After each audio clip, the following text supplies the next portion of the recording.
Hello students, good morning. मैं राम बाबू sir. आज भी हम आप लोग को लाइव क्लास तो नहीं ले पाएंगे, लेकिन वीडियो रिकॉर्ड करके ही आपको ग्रुप में हम भेजेंगे। पिछले क्लास में हम आप लोग को शुरू किया था त्रिगोनोमेट्री। यह त्रिकोणमिति से एग्जाम में 2 क्वेश्चन पूछता है। 2 क्वेश्चन आस्क्ड इन एग्जाम। त्रिकोणमिति में हम आप लोग को बता रहे थे बेसिक कॉन्सेप्ट। त्रिकोणमिति में पहला चैप्टर हम लोग को पढ़ना था। इस चैप्टर का नाम था De Moivre's theorem. De Moivre's theorem and its application. De Moivre's theorem पढ़ने से पहले हम आप लोग को बता रहे थे बेसिक कॉन्सेप्ट। तो बेसिक कॉन्सेप्ट में पिछले क्लास में बताया था त्रिकोणमिति क्या होता, क्वाड्रेंट क्या होता, पॉइंट क्या होता, एंगल क्या होता। क्लियर? तो आज भी हम आप लोग को बेसिक कॉन्सेप्ट बता रहे थे। यहाँ पर बताया था कोऑर्डिनेट। बताया था कोऑर्डिनेट मुख्य रूप से 2 प्रकार का होता। एक होता है कार्टेशियन और दूसरा होता है पोलर। तो कार्टेशियन का मतलब होता एक्स वाई, याद कीजिएगा। एक मैंने बताया था कार्टेशियन और दूसरा होता था पोलर। तो कार्टेशियन का मतलब एक्स वाई और पोलर का मतलब आर थीटा। अगर दोनों अंक में है तो कार्टेशियन, एक अंक और 1 डिग्री है तो पोलर। यहाँ हम आज बताने जा रहे थे कार्टेशियन और पोलर में क्या रिलेशन है। क्लियर? इससे पहले बेसिक जो कॉन्सेप्ट था वो हम आपको बता दिया था। तो आज हम आप लोग को बताने जा रहे हैं यहाँ पर relation between Cartesian and polar. Cartesian और पोलर में क्या संबंध है। मान लो यह एक प्लेन है। इस प्लेन को अगर हम 4 भाग में डिवाइड किया, यह ओरिजिन है, यह x है, यह x डैश है, यह y है और यह y डैश है, यह 90 का कोण। हम पिछले क्लास में बताया था आपको यह जो हॉरिजॉन्टल लाइन है इसको कहा जाता x एक्सिस और यह जो वर्टिकल लाइन है इसको कहा जाता y एक्सिस और O इज द ओरिजिन। यह 2 एक्सिस से यह 4 क्वाड्रेंट का फॉर्मेशन हो गया। फर्स्ट, सेकंड, थर्ड और फोर्थ क्वाड्रेंट। बताया था कि यह फर्स्ट क्वाड्रेंट में x और y दोनों का मान प्लस, सेकेंड क्वाड्रेंट में x का मान माइनस, y का मान प्लस, थर्ड क्वाड्रेंट में x और y दोनों का मान माइनस, या फोर्थ क्वाड्रेंट में x का मान प्लस, y का मान माइनस। यानी x और y का साइन देखकर तुम पकड़ सकते हो कि वह पॉइंट किस क्वाड्रेंट में है। क्लियर? अब मान लो यह फर्स्ट क्वाड्रेंट है। यहाँ पर यह P कोई भी एक ऐसा पॉइंट है जो यह वैक्यूम में है। यह P पॉइंट तो हवा में ना होगा, किसी के रिस्पेक्ट में होगा। यह P पॉइंट से यह x एक्सिस पर हम लंब डाल दिया, P से P दी, यह 90 का कोण होगा। यह O से D का दूरी मान लिया यह x है और P से D का दूरी यहाँ से यह y है। यह P पॉइंट पर जाने के लिए O से चला D और D से P, यह P पॉइंट का कोऑर्डिनेट हो गया x और y, यह हो गया कार्टेशियन कोऑर्डिनेट। क्लियर। अब O से अगर यहाँ P को मिला दें या कुछ न कुछ कोण होगा, इसको मान लिया थीटा और यहाँ से यहाँ का डिस्टेंस हो गया r। यह P पॉइंट पर जाने के लिए यह हो गया सड़क मार्ग, यह हो गया हवाई मार्ग, यहाँ से उड़ के अगर यहाँ चला गया, यह P पॉइंट का कोऑर्डिनेट यह r और थीटा, इसी पॉइंट का कोऑर्डिनेट x y भी और इसी पॉइंट का कोऑर्डिनेट r थीटा भी। तो यह x y का मतलब कार्टेशियन, यह r थीटा का मतलब पोलर कोऑर्डिनेट। क्लियर। तब कहा कि कार्टेशियन और पोलर में क्या संबंध है। अगर x y दिया जाए तो आप r थीटा निकाल सकते हो, अगर r थीटा दिया जाए तो x y निकाल सकते हो। क्लियर। तो थोड़ा बारीकी समझेंगे आप, थोड़ा लैंग्वेज यहाँ पर लिख रहे हैं। मान लिया यह P कोई भी पॉइंट है जो फर्स्ट क्वाड्रेंट में है।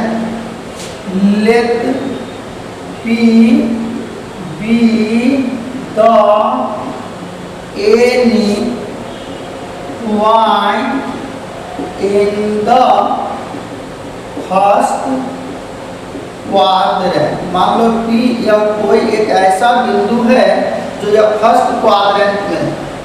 P पॉइंट तो हवा में ना होगा, किसी के रिस्पेक्ट में होगा, तो P से इस पर लंब डाल दिया, यानी तरह हम लोग डालते हैं P से PD परपेंडिकुलर और OX। यहाँ से कहेंगे सच दैट इस प्रकार यह O से D का डिस्टेंस हो गया x और P से D का दूरी हो गया y और O से P को मिला दिया तो and join O and P। Clear है यहाँ तक। तो मान लिया यह O से P का जो डिस्टेंस है इसको r मान लिया, यह जो कोण है इसको थीटा मान लिया। जिस एंगल को लेना उसको हमेशा बीच में रखना। क्लियर।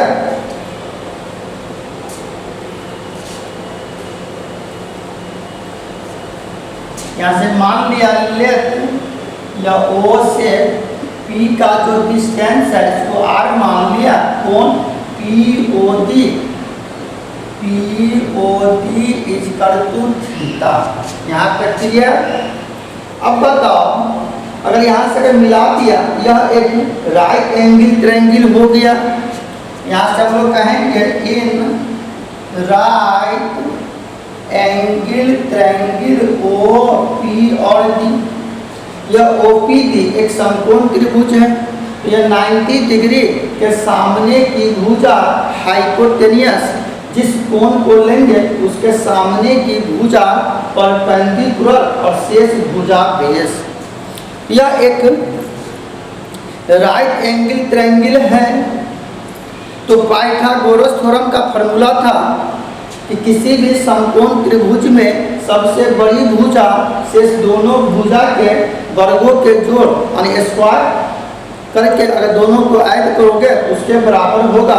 यानी त्रिकोणमिति का पहला फॉर्मूला पढ़ा होगा h स्क्वायर बराबर p square plus b square. अगर कोई भी ट्रायंगल है तो उस ट्रायंगल का सभी साइड ऑलवेज पॉजिटिव होगा। तो यहाँ से अगर पाइथागोरस थ्योरम लागू कर दे तो पाइथागोरस थ्योरम से आप कह सकते हो यह OP का स्क्वायर बराबर OD का स्क्वायर जोड़ PD का यानी h स्क्वायर बराबर p square plus b square. OP को आपने मान लिया r, यह r स्क्वायर, OD का मतलब x स्क्वायर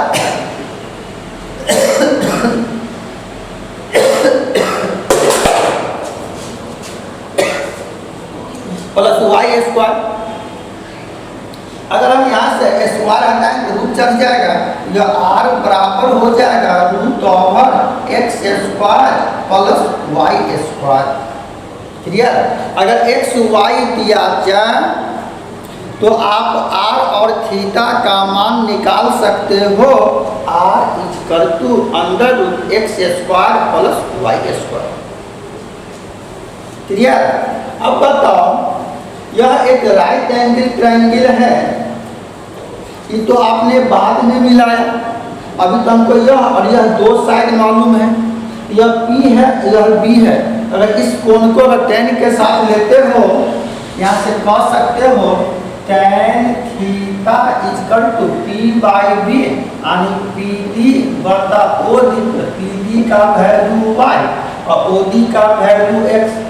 अगर यहाँ से थीटा निकालोगे, tan बराबर के दूसरी तरफ जाएगा तो थीटा बराबर tan inverse y by x।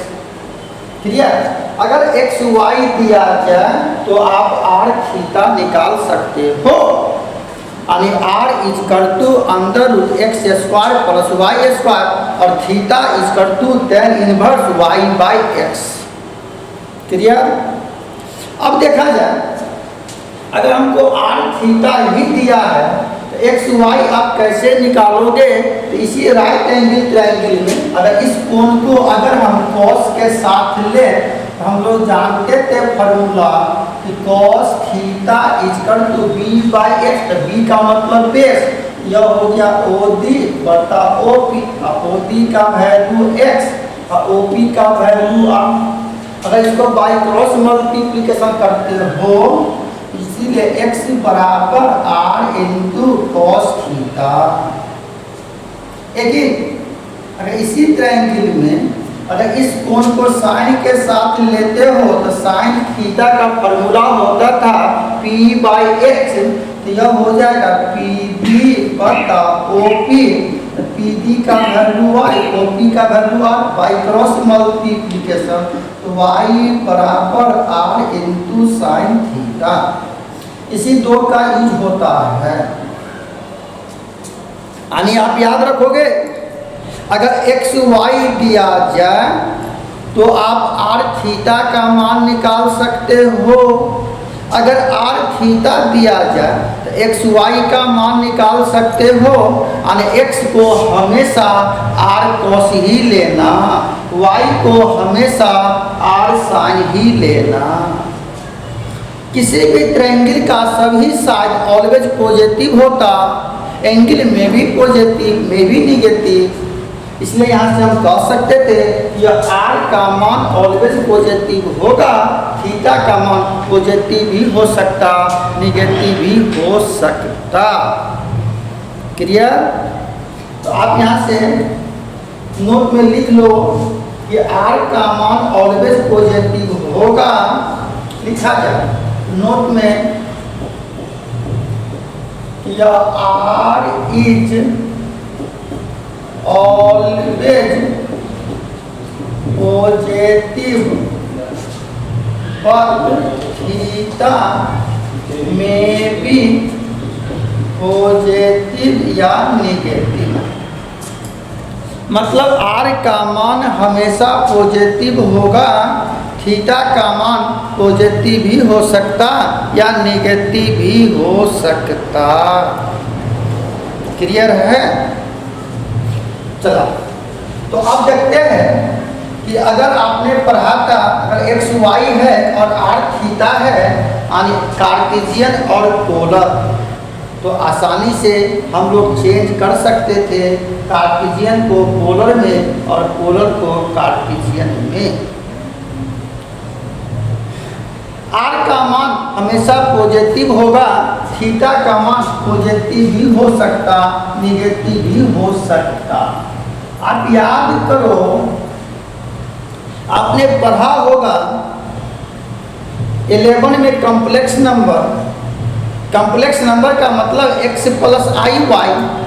तो x always real part, y always imaginary part, लेकिन x और y दोनों रियल नंबर। कोई भी कॉम्प्लेक्स नंबर है अगर वह कार्टेशियन फॉर्म में है, उस कॉम्प्लेक्स नंबर को अगर पोलर फॉर्म में चेंज करना चाहते हो तो आर और थीटा के रूप में कैसे आप चेंज करोगे। लेकिन यहाँ से हमने मेंशन किया कि आर ऑलवेज पॉजिटिव थीटा में भी पॉजिटिव में भी निगेटिव। क्लियर? तो याद करो, आपने 11 में पढ़ा होगा यहाँ पर करा transform x plus i y in the polar form. यह एक कॉम्प्लेक्स नंबर है x प्लस आई वाई, इस कॉम्प्लेक्स नंबर को पोलर फॉर्म में चेंज करो। फर्स्ट ऑफ ऑल, जो भी कॉम्प्लेक्स नंबर दिया जाए उसको आप z मान लो, तो लेट z बराबर x plus i y be the any complex number in the Cartesian form. यहाँ x और y दोनों रियल नंबर है, लेकिन x is the real part, y is the imaginary part. Clear? अगर इस कॉम्प्लेक्स नंबर को अगर पोलर फॉर्म में चेंज करना चाहते हो, या x रियल पार्ट, तो x को हमेशा कितना मानोगे, r इंटू कॉस थीटा, और y imaginary part r into sine theta. आप याद रखोगे कि जो भी रियल पार्ट है उसको हमेशा r cos लेना, और इमेजिनरी पार्ट को यानी y को हमेशा r sin लेना है। क्लियर? चलिए, तो अब बताओ, यह x को मान लिया r cos, y को r sin, ये दोनों को स्क्वायरिंग एंड एडिंग, अगर दोनों को बंद करके अगर ऐड करोगे तो बायां पक्ष को बायां पक्ष के साथ, दायां पक्ष को दायां पक्ष के साथ, यह हो जाएगा x square plus Y square, और दायां पक्ष में r square cos square plus r square sine square. अगर हम r स्क्वायर कॉमन ले ले तो cos square theta plus sine square theta equal to 1, और यह हो जाएगा x square plus Y square बराबर r स्क्वायर। जैसे स्क्वायर हटाएंगे रूट चढ़ेगा प्लस माइनस में होगा, लेकिन ऑलवेज पॉजिटिव वैल्यू, इसीलिए r का मान अंदर x square plus Y square. Clear है?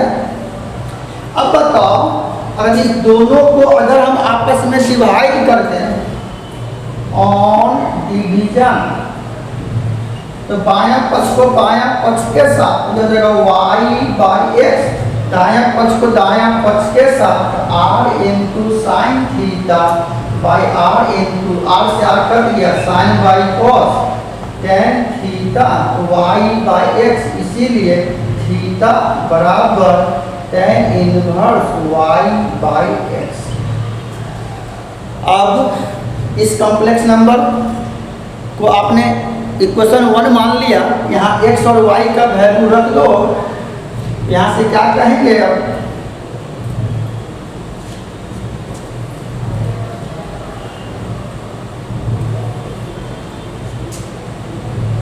putting the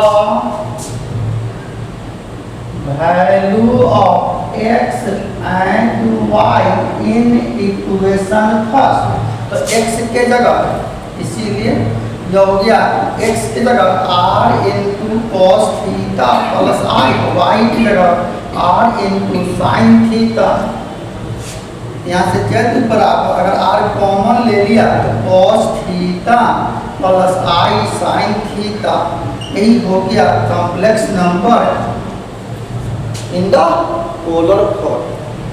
मतलब कोई भी कॉम्प्लेक्स नंबर अगर पोलर फॉर्म में होगा तो cos is always real part, sine is always imaginary part, तब ये मेरा डिमाइवर्स थ्योरम काम करेगा।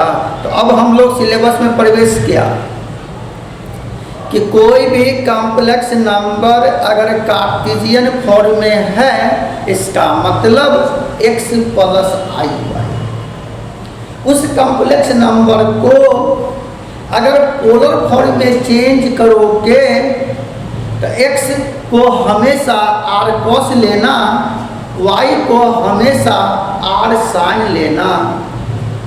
जब x y का वैल्यू अगर वह कॉम्प्लेक्स नंबर जो दिया था उसमें अगर वैल्यू देंगे तो वह कॉम्प्लेक्स नंबर इस रूप में आ जाएगा, z बराबर r into cos theta plus i sine theta. This is the complex number in polar form. तो आप याद रखना भैया कि कोई भी कॉम्प्लेक्स नंबर अगर पोलर फॉर्म में होगा, cos is always real part, sine is always imaginary part, तब ये मेरा डीमाइवर्स थ्योरम काम करेगा। बीच में प्लस हो या माइनस उससे मतलब ना है, लेकिन cos ही रियल पार्ट, साइन ही इमेजिनरी पार्ट, तब ये मेरा डीमाइवर्स थ्योरम काम करेगा। क्लियर है सभी आदमी? यहाँ से अगर r और थीटा का मान आप रख देते हो तो फिर यह कॉम्प्लेक्स नंबर इसी फॉर्म में आ जाएगा। इसलिए आप नीचे यहाँ से दे सकते हो वेयर यह r का मतलब under x square plus y square और theta is equal to tan inverse y by x। Clear? तो यहाँ से हम लोग को मालूम चल गया कि कोई भी कॉम्प्लेक्स नंबर अगर कार्टेशियन फॉर्म में है दोनों अंक में होगा, अगर पोलर फॉर्म में है तो r और थीटा होगा। तो आप याद रखना भैया कि कोई भी कॉम्प्लेक्स नंबर अगर कार्टेशियन फॉर्म में है दोनों अंक में होगा।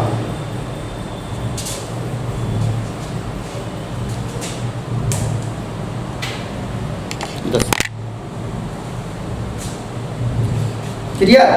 चलिए तो अब इसके आगे हम बढ़ रहे हैं बाबू। देखिए तार भी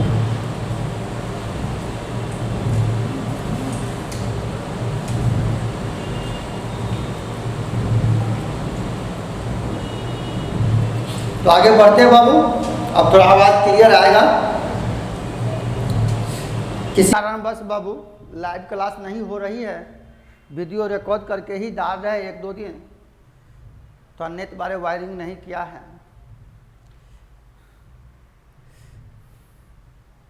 तो आगे बढ़ा जाए। अब हम लोग को क्लियर हो गया कि कोई भी कॉम्प्लेक्स नंबर अगर पोलर फॉर्म में होगा cos is always real part और sine theta always imaginary part, तब ये मेरा डीमाइवर्स थ्योरम काम करेगा। अभी सिलेबस में प्रवेश करने से पहले थोड़ा बेसिक कॉन्सेप्ट दे रहे थे, इसका थोड़ा यूज होता। यह कॉन्सेप्ट अगर क्लियर रहे ना तो हम लोग को व्हाट हैपन निकल जाएगा बाबू। कोई भी क्वेश्चन को हम लोग आसानी से सॉल्व कर सकते हो। क्लियर? चलिए अब देखो, हम लोग पढ़े थे 11 में, तो बेसिक दे रहे हैं कि मान लो यह z बराबर x plus i y with any complex number in the Cartesian form. अगर इस कॉम्प्लेक्स नंबर का कोई कहेगा ना मॉडुलस ऑफ z निकाल, यानी मॉड z, इस सबका यूज होता, तो यह हो जाएगा mod x plus i Y, यानी यह हो जाएगा रूट ओवर रियल पार्ट का स्क्वायर प्लस इमेजिनरी पार्ट का स्क्वायर। किसी भी कॉम्प्लेक्स नंबर का मॉडुलस यह क्या होगा? ऑलवेज पॉजिटिव होगा, नेगेटिव नहीं होता। अगर इसी कॉम्प्लेक्स नंबर का कोई कह देगा आर्गूमेंट ऑफ z, तो थीटा, एंगल मतलब आर्गूमेंट, तो थीटा का मतलब हो जाएगा tan इनवर्स इमेजिनरी पार्ट यानी y बाई x। यानी किसी भी कॉम्प्लेक्स नंबर का अगर मॉडुलस और आर्गूमेंट पूछे तो इस तहत मॉडुलस और आर्गूमेंट आप निकाल सकते हो। आर्गूमेंट को ही कहीं कहीं एम्पलीट्यूड भी कहा जाता।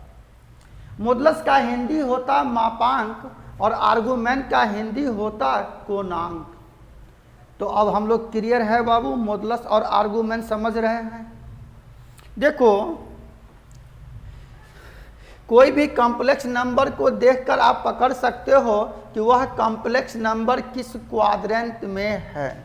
तो अब बताओ, अगर यह एक प्लेन है, इस प्लेन को 4 भाग में डिवाइड किया, तो यह ओरिजिन है, यह x है, यह x डैश, यह y और यह y डैश, 1990 का कोण। हम लोग कहते थे कि यह फर्स्ट क्वाड्रेंट है, सेकेंड क्वाड्रेंट, थर्ड क्वाड्रेंट और फोर्थ क्वाड्रेंट। ये फर्स्ट क्वाड्रेंट में x का मान प्लस, y का मान प्लस, यानी यहाँ x और y दोनों का मान प्लस प्लस। सेकेंड क्वाड्रेंट में तो माइनस x और y, इसमें माइनस x और माइनस y, और यहाँ पर x और माइनस y। क्लियर?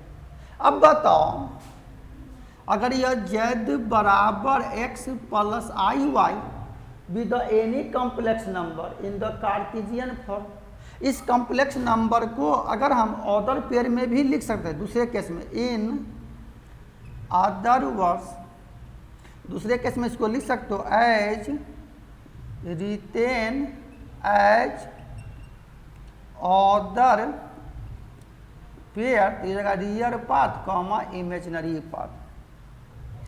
मतलब x प्लस आई वाई है, यह एक कॉम्प्लेक्स नंबर है।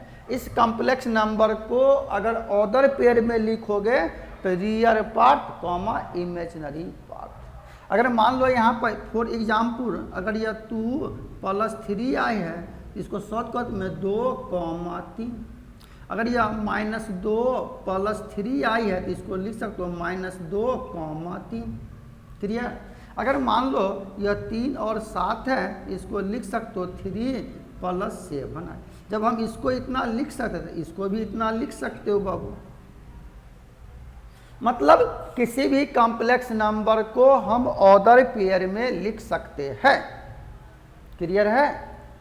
तो मान लो यह x और y है, यह फर्स्ट क्वाड्रेंट है, इसी को कॉम्प्लेक्स नंबर के रूप में लिखना चाहते हो तो z बराबर x प्लस आई वाई, यह माइनस एक्स कॉमा वाई है तो इसको लिख सकते हो z बराबर minus x plus i Y. इसको लिख सकते हो माइनस एक्स माइनस आई वाई, और इसको लिख सकते हो z बराबर x माइनस आई वाई।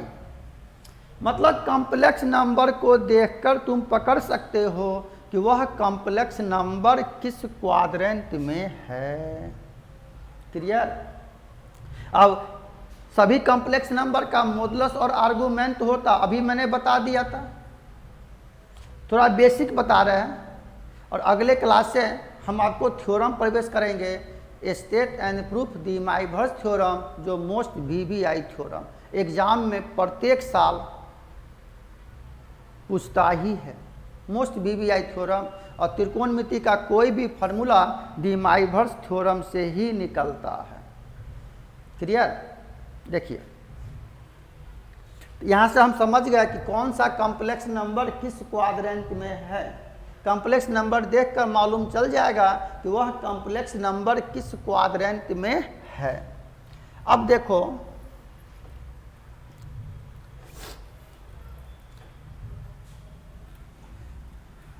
मॉडुलस, तो किसी भी कॉम्प्लेक्स नंबर का मॉडुलस ऑलवेज पॉजिटिव होगा, और थीटा में भी पॉजिटिव और में भी निगेटिव। थोड़ा बेसिक बता रहे थे बाबू, यही 1-2 क्लास आपका 20 क्लास कम कर देगा अगर कॉन्सेप्ट क्लियर रहेगा तो। और हम प्रयास कर रहे हैं जितना संभव हो थ्योरी बताने का। थ्योरी क्लियर रहे ना तो कोई भी क्वेश्चन को हम लोग आसानी से सॉल्व कर सकते हैं। देखो यहाँ पर हमने कहा था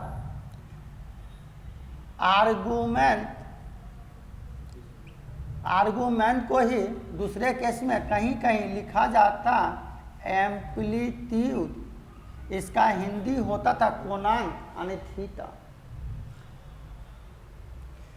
तो अगर हम लोग जानते थे यहाँ पर कि यह एंगल, तो कल हम आपको बताया था कि एंगल मुख्य रूप से 2 प्रकार का होता। एक होता था पॉजिटिव एंगल और एक होता था निगेटिव एंगल। क्लियर, मेंशन कर दिया था, अगर एंटी क्लॉक तो पॉजिटिव, क्लॉकवाइज तो निगेटिव। यानी मान लो यह OX एक इनिशियल लाइन है, प्रारंभिक रेखा, यह OP एक मूविंग लाइन है, यह ऊपर के तरफ जाएगा तो प्लस थीटा और नीचे के तरफ जाएगा तो माइनस थीटा। तो यह ऊपर गया तो प्लस थीटा यानी पॉजिटिव एंगल, नीचे गया तो माइनस थीटा यानी निगेटिव एंगल। क्लियर। अब हम यहाँ बताने जा रहे थे कि एंगल मुख्य रूप से दो प्रकार का होता था। एक होता था प्रिंसिपल वैल्यू और एक होता है जनरल वैल्यू। प्रिंसिपल का कॉन्सेप्ट हो गया मिनिमम दूरी और जनरल का मतलब लॉन्गेस्ट दूरी। मिनिमम दूरी को प्रिंसिपल कहा जाता, लॉन्गेस्ट दूरी को जनरल कहा जाता। क्लियर, तो ध्यान दीजिएगा। जैसे मान लिया कि यह एक प्लेन है, इसको अगर हम चार भाग में डिवाइड किया तो यह ओरिजिन है, यह x है, यह x डैश है, यह y है, यह y डैश है, 90 90 का। मान लो यह OX एक इनिशियल लाइन है, यह 0 डिग्री पर है, यहाँ से शुरुआत किया। यह OP एक मूविंग लाइन है, तो यहाँ से ऊपर गया तो प्लस थीटा, यह मिनिमम दूरी है। यही OP पर जाने के लिए मिनिमम दूरी हो गया थीटा। तो ये जो मिनिमम दूरी है इसको कह दिया प्रिंसिपल वैल्यू। यानी हमेशा आप याद रखेंगे कि मिनिमम दूरी को ही प्रिंसिपल वैल्यू कहा जाता। और इसी OP पर जाने के लिए यहाँ से घूम कैसे यहाँ तक गया, तो हम जानते थे अगर यह एक सर्किल है तो सर्किल का पूरा कोण होता 360, 360 को ही 2 पाई कहेंगे। तो मान लो ये पूरा एंगल 360 और 360 में यह कोण थीटा छोड़ देंगे, घटा देंगे, तो यह शेष कोण कितना बचेगा 360 माइनस थीटा। तो यह हो जाएगा 360 माइनस थीटा। 360 माइनस थीटा को कहीं कहीं 2 पाई माइनस थीटा कहेंगे। तो बताओ यही OP पर जाने के लिए मिनिमम दूरी, तो मिनिमम दूरी को कह दिया प्रिंसिपल वैल्यू। और यहाँ से घूम के ऐसे गया तो लॉन्गेस्ट दूरी, तो लॉन्गेस्ट डिस्टेंस को कह दिया जनरल वैल्यू। यानी थीटा प्रिंसिपल वैल्यू और 2 पाई माइनस थीटा को कह दिया जनरल वैल्यू। तो एंगल मुख्य रूप से दो प्रकार का होता, प्रिंसिपल वैल्यू और जनरल वैल्यू। क्लियर है। तो सभी आदमी हम लोग सीख गए प्रिंसिपल और जनरल क्या होगा। तो मिनिमम दूरी को प्रिंसिपल कहा जाता, लॉन्गेस्ट दूरी को जनरल कहा जाता। तो अब बताओ, आपने 11 में भी पढ़ा होगा, अगर आर्गुमेंट निकालना चाहते हो तो दो तरह से लेते थे यहाँ पर, प्रिंसिपल वैल्यू और जनरल वैल्यू। थोड़ा ध्यान देंगे, क्वेश्चन बनाने में हम यूज करते हैं, लेकिन जनरली क्वेश्चन बनाते हैं तो प्रिंसिपल वैल्यू का ही यूज करते हैं। क्लियर। देखो यहाँ से हम दे रहे हैं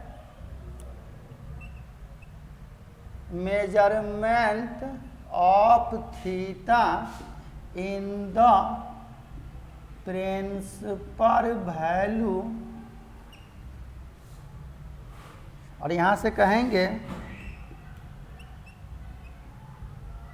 measurement of theta in the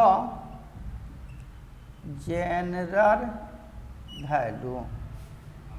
clear. देखो यह एक प्लेन है, इसको चार भाग में डिवाइड किया, तो यह ओरिजिन है, यह x है, यह x डैश है, यह y है, यह y डैश, 90 90 का को इसको अगर चार भाग में डिवाइड किया, ओरिजिन है, यह x है, यह x डैश, यह y और यह y डैश, 90 90 का कोण। यह first quadrant, second quadrant, third quadrant और फोर्थ क्वाड्रेंट। तो फर्स्ट क्वाड्रेंट में थीटा, तो फोर्थ में माइनस थीटा, इसमें पाई माइनस थीटा और थर्ड में थीटा माइनस पाई। तो यह हो गया प्रिंसिपल वैल्यू। यानी एक्स वाई का वैल्यू देखकर तुम पकड़ सकते हो कि वह पॉइंट किस क्वाड्रेंट में है। तो क्या आप याद रखोगे, प्रिंसिपल वैल्यू से हो जाएगा फर्स्ट क्वाड्रेंट में थीटा, सेकंड में पाई माइनस थीटा, थर्ड में थीटा माइनस पाई और फोर्थ में माइनस थीटा। थीटा मतलब आर्गूमेंट किसी भी कॉम्प्लेक्स नंबर का। अगर जनरल वैल्यू से लेना चाहते हो तो फर्स्ट क्वाड्रेंट में थीटा, इसमें पाई माइनस थीटा, तो इसमें पाई प्लस थीटा और इसमें 2 पाई माइनस थीटा। क्लियर? तो प्रिंसिपल वैल्यू और जनरल वैल्यू आपको याद रखना होगा। यहाँ सवाल में हम बड़ा यूज करते हैं, ये सब बेसिक कॉन्सेप्ट दे रहे थे भैया। तो किसी भी कॉम्प्लेक्स नंबर का अगर आप आर्गुमेंट निकालना चाहते हो तो प्रिंसिपल वैल्यू और जनरल वैल्यू से निकाल सकते हो, लेकिन मिनिमम दूरी को प्रिंसिपल वैल्यू कहा जाता, लॉन्गेस्ट दूरी को जनरल वैल्यू कहा जाता। यहाँ तक क्लियर है? चलिए अब आगे बढ़ते हैं। अब आप बताओ कि कोई भी कॉम्प्लेक्स नंबर है, अगर वह किस क्वाड्रेंट में है तो x और y का वैल्यू देखकर तुम पकड़ सकते हो कि वह किस क्वाड्रेंट में है। क्लियर? अब बताओ, यह एक प्लेन है, इसको अगर हम 4 भाग में डिवाइड किया तो यह ओरिजिन है, यह x है, यह x डैश है, यह y है और यह y डैश है, 90 90 का। यह फर्स्ट क्वाड्रेंट है, इसमें हो गया z बराबर x plus i Y. Second में हो गया z बराबर minus x plus i Y. Third में z बराबर माइनस x माइनस आई वाई और फोर्थ में x माइनस आई वाई। अगर हम इस कॉम्प्लेक्स नंबर का अगर मॉडुलस निकालना चाहते हो, मॉड z, तो जगह root over x square plus Y square, यह जगह मॉड z तो रूट ओवर माइनस एक्स का मतलब प्लस हो जाएगा x square plus Y square. इसमें हो गया मॉड z तो root over x square plus Y square और मॉड z तो root over x square plus y. मतलब वह कॉम्प्लेक्स नंबर किसी भी क्वाड्रेंट में है तो, लेकिन मॉडुलस सभी क्वाड्रेंट में सेम होगा और पॉजिटिव होगा। वैसे भी लेंथ ऑलवेज पॉजिटिव होता। थीटा में भी पॉजिटिव में भी नेगेटिव, जो किस क्वाड्रेंट में उसके ऊपर डिपेंड करेगा। जनरली थीटा को ही आर्गुमेंट कहा जाता। पढ़ा होगा 11 में आप कॉम्प्लेक्स नंबर। अगर इस कॉम्प्लेक्स नंबर का आप आर्गुमेंट निकालना चाहते हो, आर्गुमेंट ऑफ z, तो फर्स्ट क्वाड्रेंट में थीटा। क्लियर? इसमें हो जाएगा आर्गुमेंट ऑफ z तो माइनस थीटा प्रिंसिपल वैल्यू से। इसमें हो जाएगा आर्गुमेंट ऑफ z तो पाई माइनस थीटा और थर्ड क्वाड्रेंट में आर्गुमेंट ऑफ z तो थीटा माइनस पाई। और थीटा का मतलब अभी मैंने बताया था कि tan inverse y by x. इसमें हो जाएगा pi minus tan inverse y by x. इसमें हो जाएगा tan inverse y by x minus pi. इसमें हो जाएगा minus tan inverse y by X. Clear? Generally question हम प्रिंसिपल वैल्यू से ही लेते हैं। यह सब 11 का कॉन्सेप्ट था जो आपको क्लियर है। यहाँ यूज होगा इसलिए थोड़ा हम इसको रिवाइज कर रहे थे। लेकिन एक ही टर्म्स आपको याद रखना था कि कोई भी कॉम्प्लेक्स नंबर अगर पोलर फॉर्म में होगा तो कॉस हमेशा रियल पार्ट, साइन हमेशा इमेजिनरी पार्ट। क्लियर? एंगल मुख्य रूप से 2 प्रकार का होगा, प्रिंसिपल वैल्यू और जनरल वैल्यू। मिनिमम दूरी को प्रिंसिपल कहा जाता और लॉन्गेस्ट दूरी को जनरल कहा जाता। अब बताओ, कहेगा कि कोई भी त्रिगोनोमेट्रिकल फंक्शन है तो वह प्रिंसिपल वैल्यू में दिया है, उसको जनरल वैल्यू में लाना हो। तो जनरल वैल्यू में लाने का क्या तरीका था? जैसे मान लो यह साइन थीटा, तो यह त्रिगोनोमेट्रिकल फंक्शन है। तो यह साइन का थीटा क्या एंगल है, तो यह साइन थीटा त्रिगोनोमेट्रिकल फंक्शन, तो यह हो गया बाबू प्रिंसिपल वैल्यू, यह प्रिंसिपल वैल्यू है। अगर इस त्रिगोनोमेट्रिकल फंक्शन को अगर आप जनरल वैल्यू में लाना चाहते हो, तो जो भी त्रिगोनोमेट्रिकल फंक्शन है साइन, उसका जो भी एंगल है उसके एंगल में 2n पाई अगर ऐड कर दो, तो यह जनरल वैल्यू, यहाँ n क्या इंटीजर है, वेयर जहाँ n बिलोंग्स इंटीजर, कहीं कहीं नेचुरल नंबर भी लिखा रहता। मतलब कोई भी त्रिगोनोमेट्रिकल फंक्शन को अगर जनरल वैल्यू में लाना चाहते हो, तो जो भी त्रिगोनोमेट्रिकल फंक्शन है उसके एंगल में 2n पाई ऐड कर दो। क्लियर। फिर आपने पढ़ा होगा 11 में, अगर हम दो कॉम्प्लेक्स नंबर को जोड़ेंगे, घटाएंगे, गुना करेंगे, भाग करेंगे, तो एक कॉम्प्लेक्स नंबर ही होगा, वह कार्टेशियन फॉर्म में हो या पोलर फॉर्म में हो। लेकिन अगर दो कॉम्प्लेक्स नंबर को अगर हम ऐड करेंगे, दो कॉम्प्लेक्स नंबर को सब्ट्रैक्ट करेंगे या मल्टीप्लाई करेंगे या डिवाइड करेंगे, तो एक कॉम्प्लेक्स नंबर ही होगा।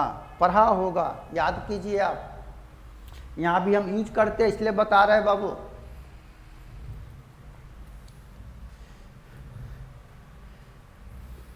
याद करो, आपने यहाँ पढ़ा था 11 में, कह रहा इफ z1 बराबर है x1 plus i into y1 और z2 बराबर है x2 प्लस i y2, इतना be any two complex numbers.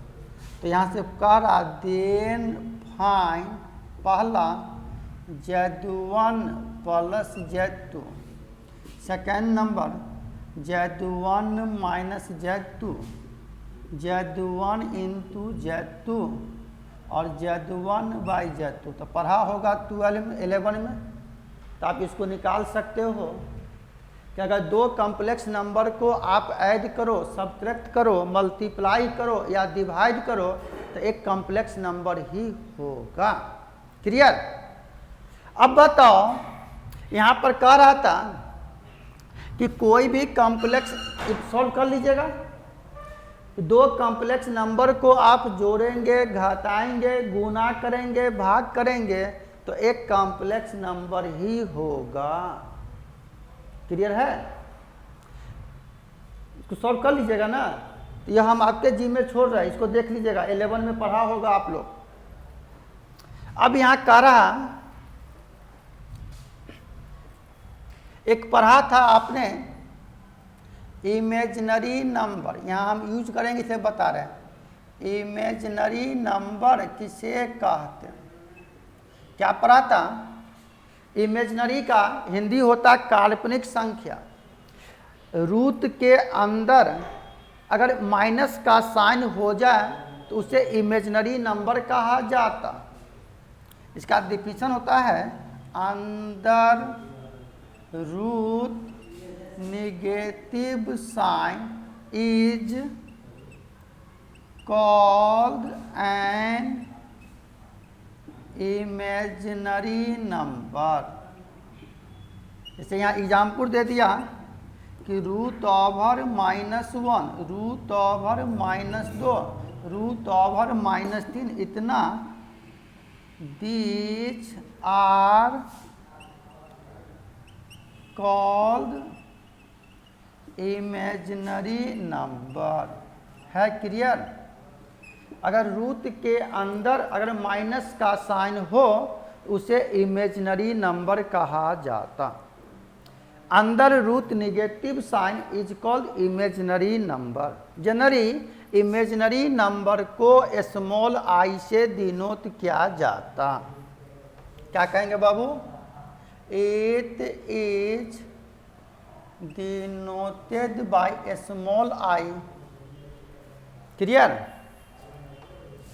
and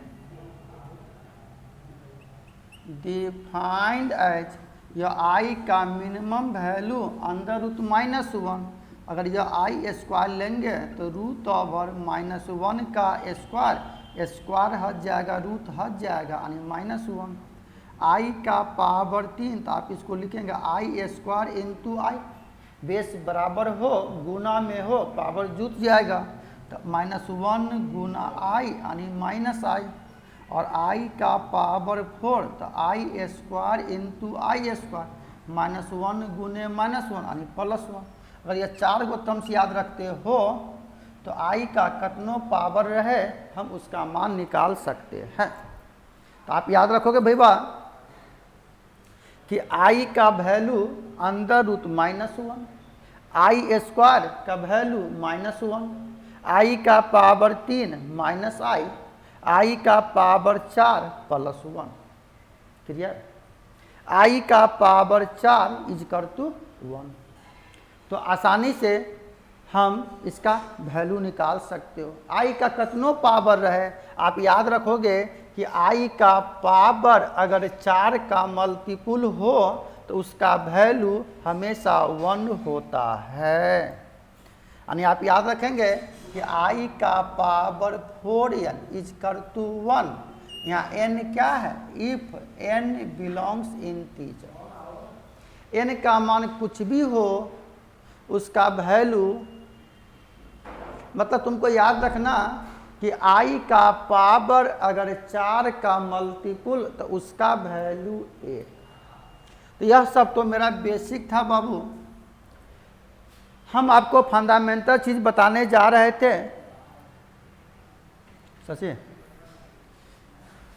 तो बाबू हम आप लोग को बेसिक बताए क्या होता। 11 में भी आपने पढ़ा होगा कॉम्प्लेक्स नंबर, थोड़ा इसको देख लीजिएगा। अगले क्लास में हम आपको शुरू करेंगे अपना सिलेबस। यहाँ से पहला आर्टिकल है डी माइवर्स थ्योरम। त्रिकोणमिति का कोई भी फार्मूला इसी चैप्टर से निकलता, तो यही बताएंगे डी माइवर्स थ्योरम। यहीं से मेरा सिलेबस शुरू होता, जो अगले क्लास में शुरू करेंगे। इस थ्योरम को प्रूफ भी करेंगे, state and proof De Moivre's theorem, जो मोस्ट VBI थ्योरम। तो जितना बेसिक कॉन्सेप्ट था बताने का प्रयास किया, लेकिन आपको याद रखना भैया कि कोई भी कॉम्प्लेक्स नंबर अगर पोलर फॉर्म में होगा, कॉस हमेशा रियल पार्ट, साइन हमेशा इमेजिनरी पार्ट होगा। तो आज का क्लास इतना ही बाबू, फिर मिलते हैं हम लोग अगले क्लास में। Okay bye.